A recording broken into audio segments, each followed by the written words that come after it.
অবশেষে অপেক্ষার অবসান। চিরদিনই তুমি যে আমার সিরিয়ালে আসতে চলেছে সেই মাহেন্দ্রক্ষণ, যার জন্য দর্শকরা অধীর আগ্রহে অপেক্ষা করছিলেন।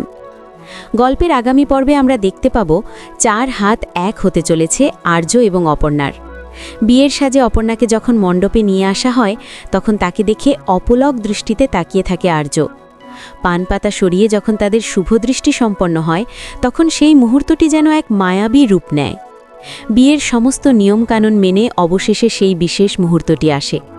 আর্য পরম আদরে অপর্ণার সিঁথিতে সিঁদুর পরিয়ে দেয় এবং তাদের বিবাহ সম্পন্ন হয়।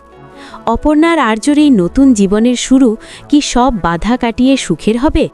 কি হতে চলেছে তাদের ভাগ্যে? বন্ধুরা, আর্য অপর্ণার এই বিয়ে দেখে আপনাদের কেমন লাগলো? কমেন্ট করে আমাদের অবশ্যই জানান। আর আপনার প্রিয় সিরিয়ালের এমন সব লেটেস্ট আপডেট সবার আগে পেতে আমাদের চ্যানেলটি সাবস্ক্রাইব করে বেল আইকনটি বাজিয়ে দিন। ধন্যবাদ সবাইকে।